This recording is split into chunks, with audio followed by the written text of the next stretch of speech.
Today, Matt Hancock at the COVID inquiry. Is the right to strike under attack? And should the UK ban private jets? This is Politics Live.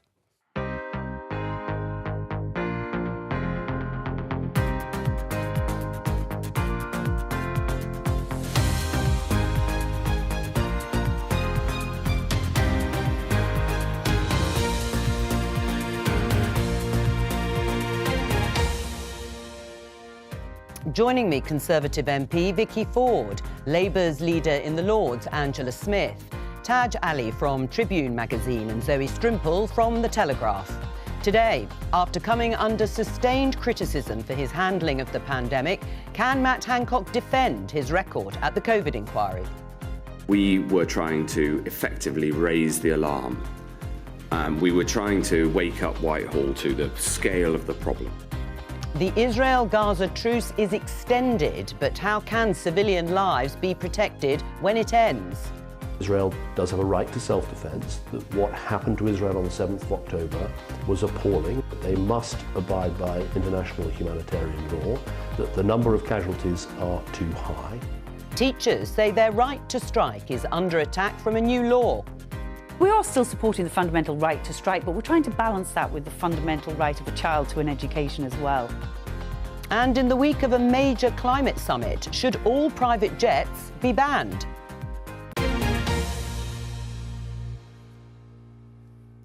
Well, let's start with the COVID inquiry because the former Health Secretary, as you can see, Matt Hancock, is giving evidence, being questioned by Hugo Keith, the lead counsel, and giving his account of what went on at the heart of government after several key figures have criticised him. He's absolutely come under fire from people also working alongside him who claimed that often he said things that just turned out not to be true. Let's have a listen to some of those comments. Things okay, and then 2 weeks later, not only is it not okay, it wasn't even there. But does it come back to the fact that Mr. Hancock regularly was telling people things that they later discovered weren't true? Yes. I think he had a habit of saying things which he didn't have a basis for. And he would say them too enthusiastically, too early, without the evidence to back them up. The Cabinet Secretary said to me himself, the British system does not work if ministers lie at the Cabinet table. The Secretary of State, that's Mr. Hancock, took the position that in this situation, he, rather than, say, the medical profession or the public, should ultimately decide who should live and who should die. It's unbelievable for me now to look at evidence saying they knew it didn't work. They knew Tier 3 didn't work. They knew that, but they were still going to impose it on us without enough financial support. Opening question to the panel, starting with you, Vicky, is what do you want to hear from Matt Hancock, the former Health Secretary? Well, what I really want from this inquiry is, big picture, learning from the lessons of the last pandemic and making sure that we're better prepared if it ever happens again. And there have been some measures put in place since that pandemic to make sure that we would be better prepared. But it is really important to go through this process to, learn what was done right, learn what was done wrong. And that's sort of big picture. I think looking at it day by day, it's hard to follow. I want them to go through all the evidence and then make recommendations. And from Matt Hancock, what would you like to hear from him specifically? I'd like him to say how he saw things at the time. Right. What about from you, Angela? What would you like to hear from Matt Hancock? He's come under severe criticism. He's defending himself. He says there was a toxic culture at the centre of government. I think we've seen that demonstrated from the days of evidence. And he said, I tried to lead a positive culture in the health department, or the health family, as he called it. Yes, I think Matt Hancock's been under a lot of fire. And I think, first thing I'd say, these aren't easy situations to deal with. When there's a crisis, it's going to be difficult. What worries me is throughout this is sort of the government by WhatsApp, the casualness of which decisions were taken, and now they're all trying to blame each other. It's sort of like a chaos at the heart of government. What I'd like to hear from him a bit more about in terms of the detail of lessons learned is there's £1.4 billion worth of PPE that couldn't be used, or there was some kind of problem with, it wasn't delivered. has that money got back? I've asked questions in the House about that, and I've been told there may be sort of legislation following. I think we need an update. Has that money come back to the public, or is it still lost somewhere in the system? I suppose they would say this is about governance. That is about governance. It's exactly about governance, because how are those decisions taken to award to companies? You know, the Michel Mon situation still hasn't been resolved. What were the processes? What was the VIP lane for? And I think those kinds of things, that decision making at the heart of government, did it favour friends over facts? And that's going to be really key coming out of the inquiry. Just before I come on to you, Taj, what do you say to that? Does it look like cronyism? So at the time, you know, there was a huge worldwide scramble to access PPE. I absolutely agree that taxpayers' money, which is what public money is, needs to be properly spent and properly accounted for. And that's why we're having this inquiry, to look into those sorts of issues. I understand the government's given over 55,000 pieces of evidence into that inquiry. And I hope that through all these bits of evidence, one will look at lessons learned, what could have been done better. And Joe, the one thing I will say is, having been a Foreign Office minister as we came out of COVID, the number of countries where ministers came up to me afterwards and said thank you to the UK for example, publishing such detailed guidance that many countries then used as a basis to follow. I mean, these were really difficult decisions and nobody got everything right, but many other countries were saying, thank you, UK, because you actually were setting a standard that the rest of us were then able to try and look at applying to ourselves. Do you want to hear anything specifically from Matt Hancock himself?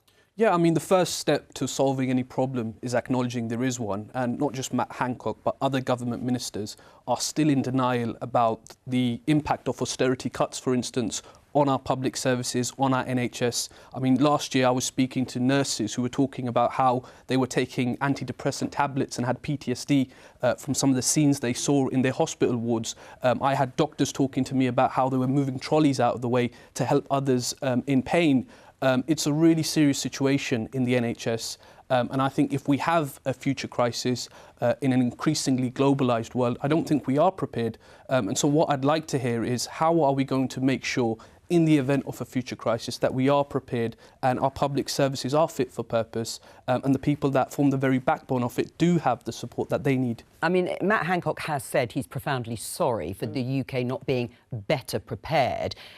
Does that go far enough in terms of helping acknowledge? People lost their lives and we need to prevent another crisis on this scale happening again. Of course, we can't predict the future, but what we can do is learn from the past and correct those errors. And what I'm hearing from the Conservative Party, the Labour Party around investment is just not good enough. We need more investment in our public services. We'll come on to that in just a moment. Zoe, what do you think, either from what you've heard of Matt Hancock or what you would like to hear from him?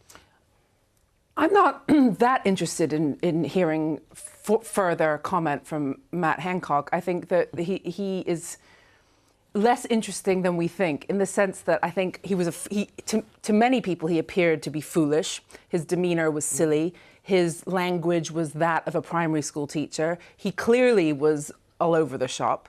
That said, if you actually look at what Matt Hancock ended up, imposing on this country, it really wasn't that different from what most other countries in the sort of Western sphere, leaving aside some American states, were doing. And I think this point about the chaos that was both within the government, but the chaos of the situation. I think the unfortunate thing is that Hancock has this kind of inherently off-putting presentation. Do you think he's been made a scapegoat as a result of that he's been an easy person to blame? No, I think he hasn't helped himself. He's a government minister. He's behaved clearly unprofessionally and also kind of ridiculously. But I just think that this issue of the bigger issues, which is remembering the situation we were in. And my concern is actually, I'm concerned that so many people think that this whole issue boils down to, on one hand, something of a sort of curtain twitching.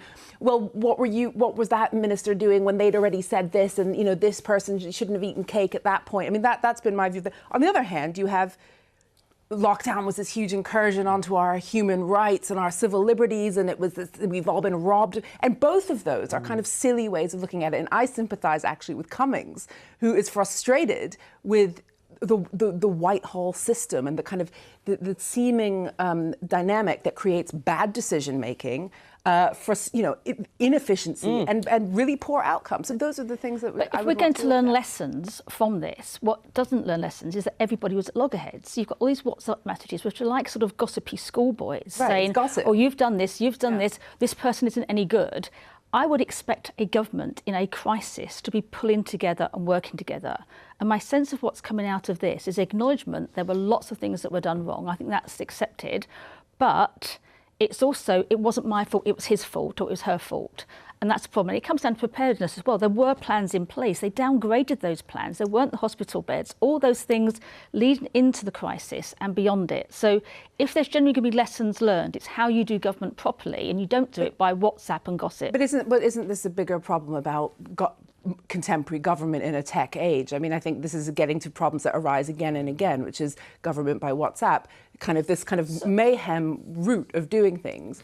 It hasn't always been like that. No, of course, but we haven't always lived in an age. This rabbit hole of talking about, the gossip bits that make the headlines. Yes, there were WhatsApp messages, but there were also, as I said, over 55,000 official documents. Eventually, they had to be dragged out of the government. That have been shared. Eventually. And I think it's really important that we try and gather all this evidence, let everybody give their evidence, and then pull it into the proper lessons learned. Yeah, but on the lessons learned, Taj's point is that one of the clear lessons, in his opinion, is that more money and investment is needed in public services, key public services like the NHS.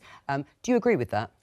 Well, I'm married to an NHS doctor, and I remember every day during COVID how terrifying it was every time he went into the hospital himself. He wasn't working on a COVID ward, but he was back wearing scrubs for the first time. Well, so you know firsthand I know how hard it was. How terrifying it was. And you're as part a of a government that's made a decision to cut taxes, perhaps, than putting more money into the health service. There is record money going into the NHS. There's more money going into NHS practically than all other bits of public spending. We do need to make sure that that's spent well. There's record numbers of doctors and nurses in the NHS. Does go back to the way things we are need organised to make sure that we have lessons and better systems of how do you deal when a pandemic, but we don't seem to and that is being done. Well, the government's been in dispute with half of their own workforce for nearly a year now, and part of that is the real terms pay cuts that doctors have suffered, nurses have suffered, paramedics have suffered. They're leaving the profession. Significant pay rises. But do you think that would have made a material difference to the outcomes then, if there had been Absolutely, better? because what we currently have is a retention and recruitment crisis in the NHS. We have unsafe staffing levels, and what that means for people that were using those hospitals is they had less support. Now, we have doctors going to Australia, New Zealand, Qatar, getting paid 3 times as much. And if we want our health service to be adequate... Don't talk down the NHS. It's incredibly important. Oh, I want to uplift the NHS. An amazing job. Yeah. We've got a long-term plan for the NHS for the first time ever, and that is helping to recruit. Taj finish his point. I don't want to turn it into a conversation about the NHS, but I do want to probe the politicians about whether more money would have helped with preparedness, more investment and better retention. Labour's not going to do anything different in that. We had the age of austerity. The government cut so much public spending was there. And it's also how public services are organised, those two together. So I can't sit here and promise you what's going to be in the first Labour budget if we are fortunate to be in government. But what I can say as a whole attitude to the public sector is completely different. And I think when you see the disputes, and it's not just in the NHS, it's across the public sector, unprecedented when you found nurses going on strike. Now, nurses who've been through the pandemic, who give so much to the NHS, they're not well-paid people in many cases. But what forces them to that, it's not just about pay, it's about being valued and having the resources to do your job properly. All right, Matt Hancock, the former Health Secretary, will continue to give his evidence today and tomorrow at the COVID inquiry. Let's talk about the situation in Israel-Gaza. The Times headline, the ceasefire. It's been extended despite claims, it says, that captive Israeli children killed. Questions remain over the fate of Kafir Bibas, the 10-month-old hostage, his brother and their mother, who Hamas claims have been killed. Qatar say that they have helped negotiate this extra day, and it may go further. So it's been extended, but at some point we do expect that when it comes to an end, fighting will resume. That's certainly what the Israeli government has said. How can civilian lives be protected when the truce ends if Israel is still pursuing its goal of rooting out Hamas? Israel does everything in its power to protect civilian lives, even when it's at war. So this entire edifice of argument, oh, Israel is this kind of callous, bloodthirsty state that goes in willy-nilly, getting all the innocent civilians, it's all distortions.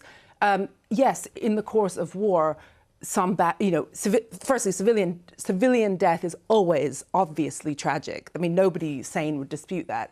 But in the course of a just war with completely legitimate war aims, which were completely foreseen by Hamas, who intentionally embed civilians, involve civilians, terrify civilians into being complicit, et cetera, et cetera. Israel has absolutely no choice. And actually, what I see it as is, isn't it amazing the efforts they go to help make sure people evacuate buildings, to stop no other army in the world would go to such lengths. And it's just that is always distorted. Always. I am astonished by that. I mean, we've seen 15,000 Palestinians. According to the Gaza. Hamas health ministry. Well, let Taj respond. There have been thousands of Palestinian civilians who've been killed in Gaza. Hospitals have been targeted, residential buildings have been targeted by the IDF. Because Hamas, Israeli Defense water, electricity has been cut. We are dealing with a humanitarian catastrophe that's war, in Gaza. Which Hamas should have thought and the NGOs in the region are saying that more people are going to die because of waterborne diseases, because of this brutal siege. Whose fault is that? This is the fault of the Israelis who have It's not the fault of Hamas. It is the fault of the Israelis who have imposed a 17-year siege on Gaza, and not just in Gaza, in the West Bank. Palestinians are being daily humiliated at checkpoints. We've seen illegal settlements. Was October 7th, whose fault was that? October 7th was the fault of Hamas. But let's not start from October 7th. Let's look at the occupation, the siege on Gaza. Let's look at the illegal settlements. This never began in October. Well, you say it didn't begin on October the 7th with the massacre of 1,400 Israelis in those settlements. Do you think Israel does have a right to defend his... They were in kibbutz. Yes, kibbutzim, I mean. But that's not sorry, all right, kibbutzim. That's quite important. But do you think that Israel has a right to defend itself and root out Hamas, a terrorist organisation? Well, what is defence? Is it self-defence to annihilate a people in Gaza? Is it self-defence to destroy residential buildings, hospitals, kill so many journalists? It's not self-defence. It's not self-defence. I mean, the only way we're going to deal with this crisis is a real permanent ceasefire. We have discussions around those illegal settlements in the West Bank. We make a two-state solution far more viable, and we're not going to get that with this military campaign. All right, just before I go on to the other two, Hamas doesn't want a two-state solution, of course, and has recommitted to a massacre on the scale of October the 7th time and again. On that basis, how easy will it be to actually pursue a two-state solution? Well, firstly, I'd say Israel also doesn't want a two-state solution. If we look at what's happening... Israel or the government under Benjamin Netanyahu? Well, even previous governments have expanded those settlements, which are a violation in the of West international Bank. law. I take your point about the kibbutzim around Gaza Strip. Let me bring the other guests in. On that fundamental question, we heard Lord Cameron, the now Foreign Secretary, Vicky, stating on the one hand, Israel has a right to defend itself, and Israel says that in order to do that, they need to root out Hamas, designated a terrorist organisation. Can they do both those things while minimising or trying to reduce the number of civilian casualties? Well, again, sort of starting big picture, what we saw on October the 7th was horrific, and the loss of civilian life we've seen since in Gaza has also been horrific. When I talk to colleagues across the House, everybody wants the loss of civilian lives, especially children, to end. How do you get to a peaceful situation, both for the people of Israel, where they don't feel that there will be another October the 7th, which is what Hamas have said, they want to do it again and again, and the people of Gaza? Israel obviously has the right to try and protect itself from terrorism and its people from terrorism, but they also need to follow international humanitarian law.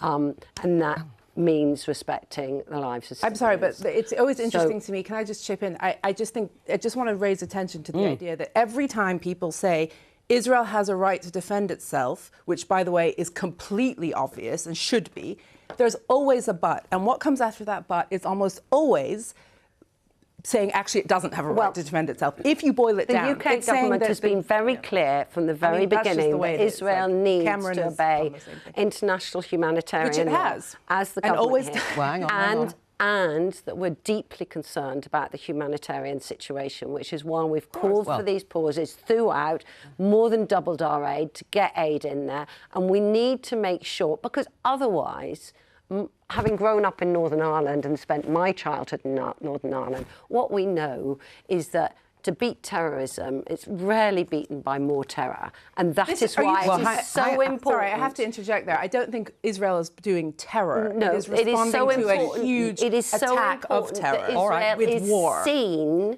to be taking care to protect. Well, let me just bring up. Hang on, Zoe. Hang on, Zoe. I know it's very difficult, but let me just bring in this tweet from Joe Biden, the American president. Then Taj and Angela, you can respond. Hamas unleashed a terrorist attack because they fear nothing more than Israelis and Palestinians living side by side in peace, which is what we were talking about before. To continue down the path of terror, violence, killing and war is to give Hamas what they seek, and we can't do that. Do you agree with that sentiment of Joe Biden's? Partly, I do think, if you have more bombing, you are just going to empower extremist groups in the region. Whether you defeat the military capability of Hamas, another group will fill that power vacuum.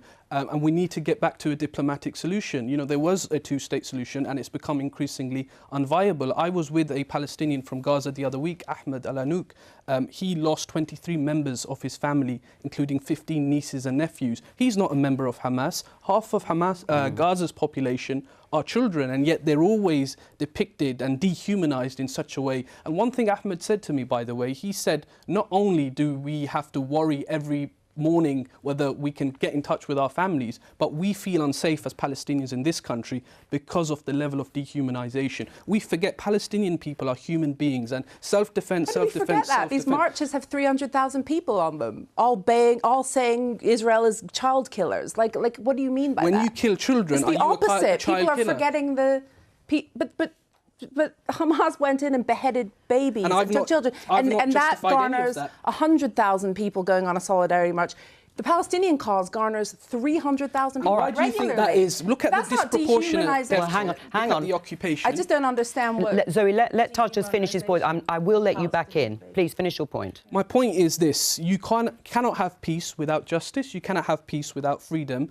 There was a two-state solution. A far-right government in Israel is making that increasingly unlikely.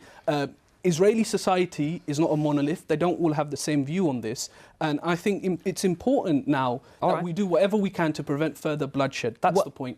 Well, on this, on a ceasefire, because language is important and tone is important. Is it changing? Is the mood changing within the Labour Party? Because Keir Starmer has received an awful lot of criticism for not coming out in favour of a ceasefire. This isn't about the Labour Party. The Labour Party's position has been like everybody else's position. I think everyone around this table just want the killing to stop. Yeah.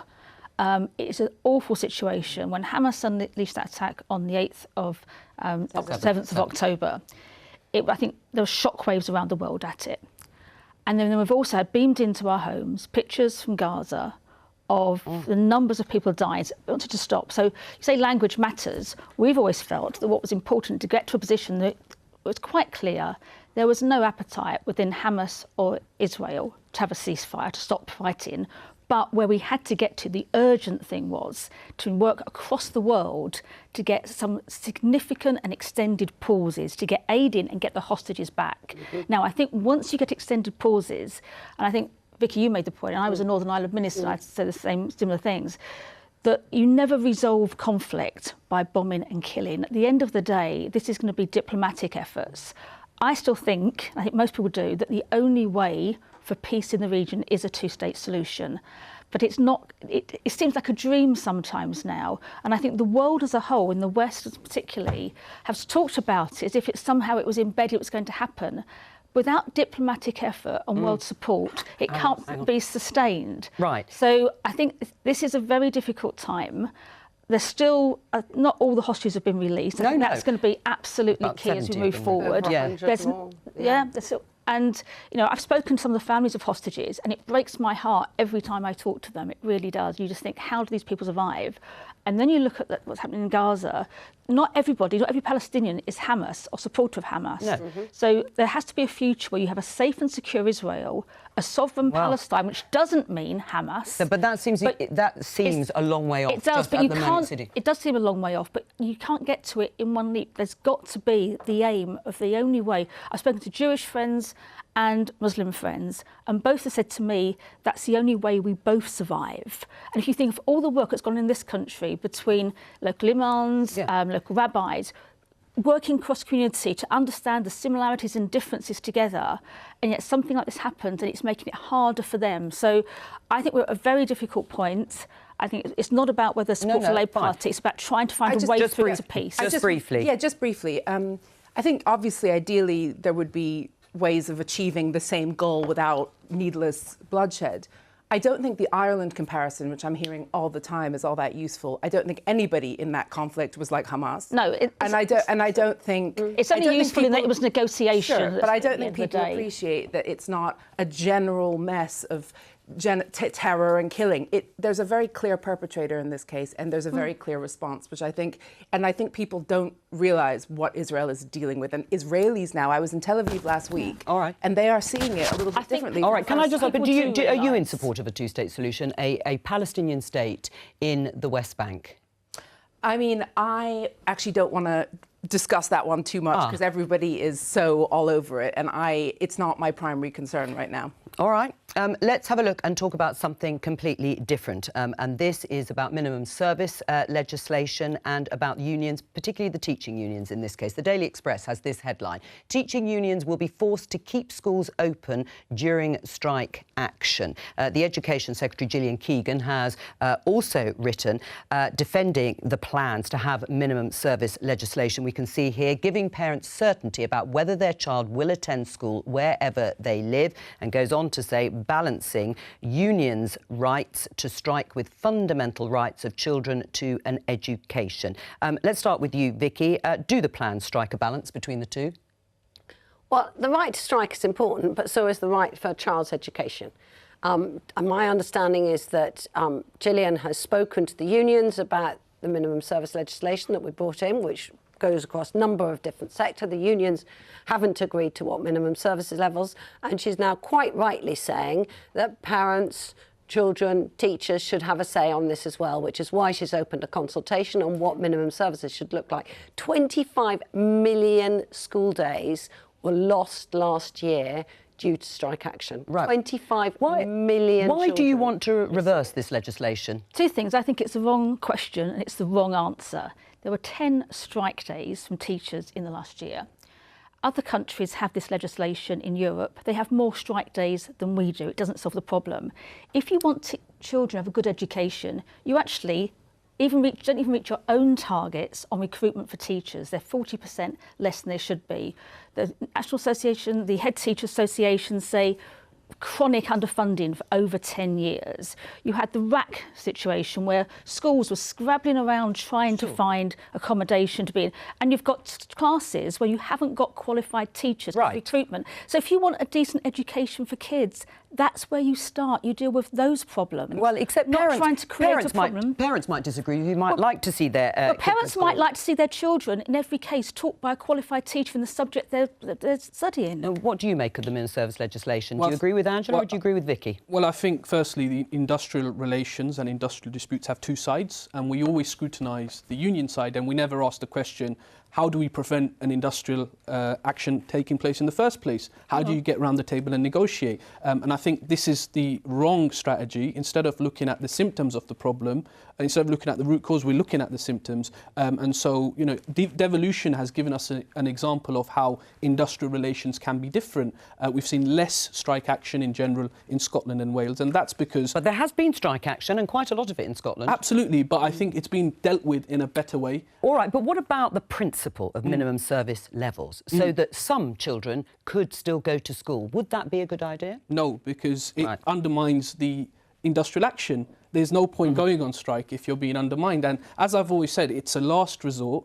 and hopefully we don't have to get there. And as Danny Kebede, the General Secretary of the NEU, has said, you know, we would like minimum service on non-strike days. Right, well, let's point to that since you've raised Daniel Kebede. Here's his tweet, what minimum service levels in education should look like. Every child taught by a qualified teacher who is a subject specialist. Every child with the SEN, special educational needs support they need. Every child taught in a class size under 30. Every child taught in a fully funded school. That's what parents want, Vicky. Absolutely, I can understand that parents want a good quality education for their children. Listen, I'm not going to take any lessons from Labour on education. Well, I remember back in 2010, nearly 1 million young people not in employment, education or training. We've now got our children the best readers in the Western world. Go back and check some of the figures. They're going up the maths league tables as well. Really, really impressive improvements in education. But are you undermining the right to strike with this minimum service? I think it is really why are important teachers wanting that to go we on have strike if everything's so the great? right to strike balanced with minimum service levels.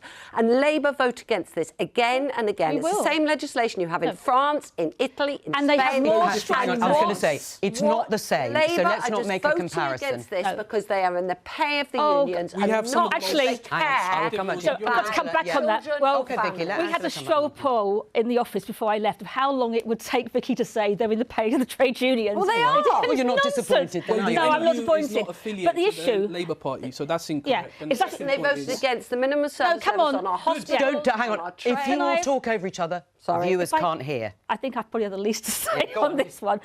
What parents want is a decent education for their kids, and minimum service levels haven't worked very well in other countries. There's more strike days. As you've just heard, this isn't a union that is part of the Labour Party. It's an independent union. And I think it is rich from a government that has undermined schools, has undermined education, to be telling the unions what to do. I'm married to a teacher. I'm married to a teacher, but many years in the classroom. I don't know a single teacher who doesn't want to go in and do the best for their kids. Minimum service levels, just keeping schools open, means the kids go in. What they want is an education, not just turn up to a building that hasn't got well-qualified teachers in it.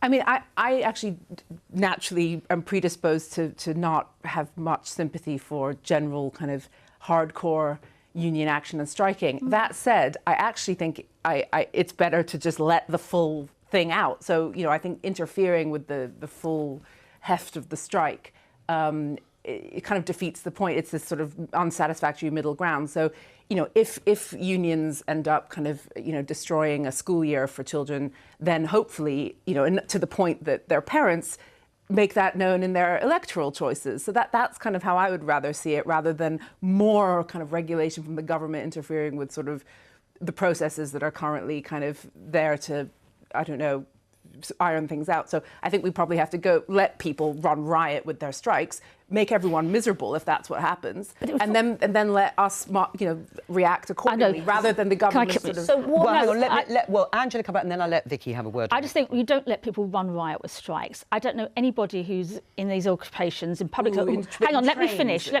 Who wants to run riot with strikes? What you need to do is ensure you have the dialogue, the relationships, and the work goes on beforehand to avoid strikes. And the fact that nurses got on strikes the first time ever in their history, the fact that teachers 10 days of strikes doesn't sound much, but it's more than teachers have done for a very, very long time. All right, there's a way of avoiding this. There is a better way of doing things. At the moment, the discussion is happen between unions and government. And I think the child's voice deserves to be heard. So opening up a public consultation that parents and their children can feed into, as well as teachers and others, on how schools should be run during strikes, I think is perfectly reasonable. We're going to pause there because I have some important breaking news to bring you. And that is the sad news that Alistair Darling, the former Chancellor under Gordon Brown, senior Labour politician, has died.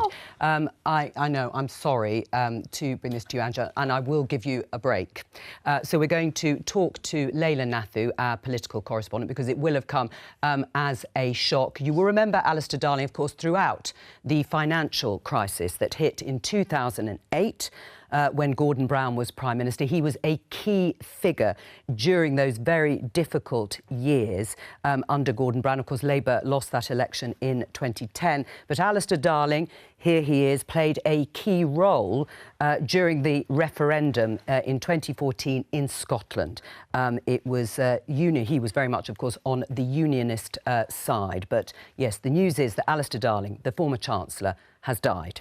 Leila Nathu, our political correspondent, is with us. Leila, what else can you tell us? Well, Joe, we've just had this news coming in the last few minutes. A spokesman for his family saying that Alistair Darling has died at the age of 70. We don't know yet whether he had been suffering an illness or what the situation was, but we have had a spokesperson confirming that he has passed away. Now, people will remember Alistair Darling largely as the Chancellor under Gordon Brown during those crucial years of the financial crisis between 2007 and 2010. He was one of those who warned very early on of the risks of the financial crisis, but he had been a cabinet minister continuously under New Labour from 1997 until 2010, when Labour lost power. He had been Work and Pension Secretary, Transport Secretary, the Scotland Secretary and Secretary of State for Trade and Industry. So very experienced cabinet minister before he became Chancellor in 2007, when of course he was then hit with the huge task of steering the British economy through the financial crisis, taking on of course the nationalisation of RBS, the collapse of Northern Rock. So he had been a New Labour stalwart, really, after becoming an MP in 1987 for Edinburgh, then rising through the Labour ranks to becoming a cabinet minister under Tony Blair before becoming Chancellor under Gordon Brown. Then, as you say, after leading Britain through the financial crisis, after Labour lost power, he did become a leading voice in the Union campaign in the Scottish referendum before he left Parliament, before he left his role as an MP in 2015. So a hugely experienced figure, a hugely experienced minister, somebody who will be synonymous with New Labour for many people.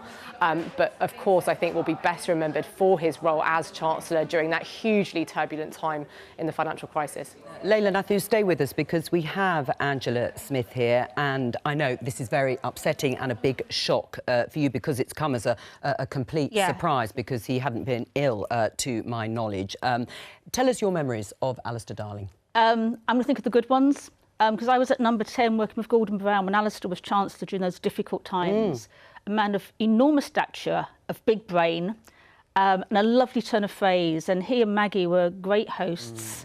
And I just think it's his friends and colleagues, he said he recently turned 70, will just feel a massive sense of loss.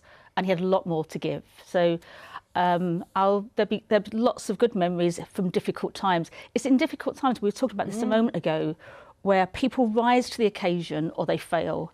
And Alistair really rose to the occasion, and it was difficult. I know I'd get into number 10 in the morning, and Alistair and Gordon were there first thing. They were there late at night. They did everything it took, and it was the most challenging of situations. And I was glad that he was the man in charge. I was once doing a TV interview with one of your colleagues who said, listen to the budget, and after, because Gordon was very flamboyant when he did the budget, and Alistair was sort of very low key, and they said, wasn't he boring? And I said, there were two people in life I want to be boring, my bank manager and my Chancellor. Well, I mean, so he was might have been bored at dispatch box, but he wasn't in private, and he was very good at what he did. I mean, he was the sort of face and the voice of calm, wasn't he, during those years? He wrote a book, in fact, and I was always struck when I read it, that he said that despite the turmoil that was going on in the world with the global financial crash, that he always felt that he didn't and shouldn't lose sleep over it. He should just do the job that was required of him day to day. And I always thought, how did you not lose sleep? But you never got a sense that he was panicking at any time. You just got a sense there's a job to be done. And I'm glad to know he slept well at nights there as well, because it showed and it made a difference at the end of the day. I mean, it was a much more emotional Alistair Darling during the Scottish referendum campaign, obviously of a different nature and much more close to his heart, I suppose, in some ways. I'm not saying the financial crash wasn't, but much closer to him because of his background and his upbringing about the two sides in that campaign. He was a passionate Scot, but he was also passionately committed to the Union. And you saw a bit more of his wit and his humour came out during some of those times. So I think my colleagues across the road will be quite shocked today and feel very, very sad. He was a big figure in British politics and over a long period of time because Labour were in power from 97 to 2010. And those last 2 years were very turbulent for all sorts of reasons, also with Gordon Brown as Prime Minister. I don't know if you knew Alistair Darling or what... I didn't know him well. I did meet him once, actually, when I was elected to the European Parliament when he was still Chancellor, and he came out to reach out to some of the Conservatives who were looking at economic affairs to see what we could do to work in the best interests of the UK. So I didn't really know him, but apart from that one meeting. But Angela, can I just say that I'm just deeply moved by the way that you've reacted to that. Your reaction when you first heard it, such shock, and then the beautiful way that you have presented a testimony to your friend. And I think a lot of people outside of politics don't realise that MPs are humans. We have friends. And we rely on each other, and that was clearly a dear friend that you've lost. And just thank you for giving a memory like that to a dear friend. Your memories of... you're young, you two. I don't know what you thought or knew of Alistair Darling. Taj? Well, I wouldn't have any memories, but I do know that that was a very difficult period to be a Chancellor, you know, global financial crash, and clearly, you know, he rose to the occasion, and it was a difficult time for a lot of people in government. And I'm sure, you know, he would have contributed to a future Labour government as well with advice and insight and his, you know, experience in government as well. I agree with that, and I think he represents a sort of era that many people feel now is bygone, which is, you know, intelligent and capable of, you know, bringing together apparently contradictory positions. And I mean, people use the word grown up, which I don't like, but it does feel like he was part of an era that we, you know, as in the discussion about COVID and the kind of chaos we've lost.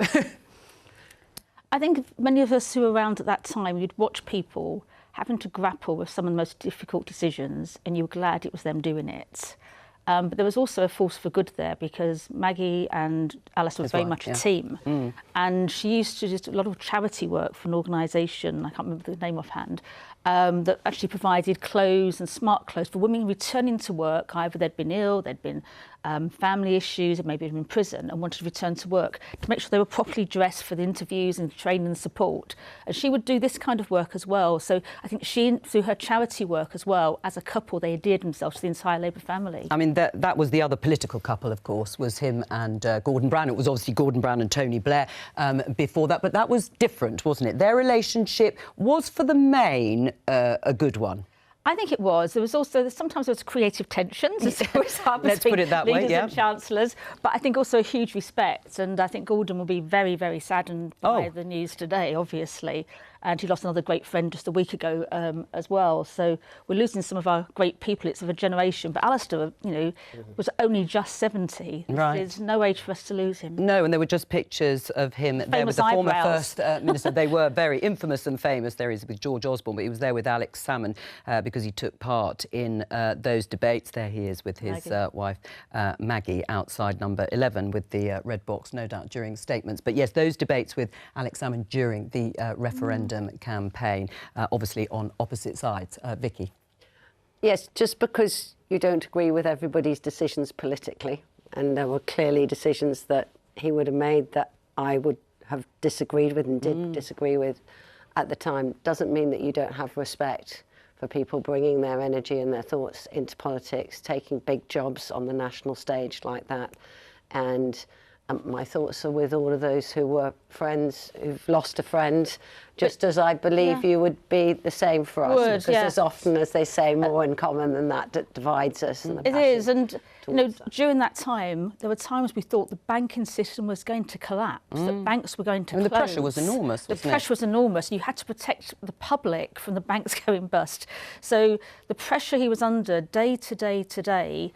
And it's interesting, I hadn't heard anything about he slept at night, but he didn't let that pressure show. He just said, I've got a job to do. I would say that one of the biggest things that's happened over the past 13 years is making sure that we've got new rules that means we don't have to bail out banks like that again. So that may be a good bit of his legacy, that we've now got those new rules. Well, that's all we have time for on the news, since. that the former Chancellor, Labour Chancellor, Alistair Darling, has died. From all of us here, bye-bye.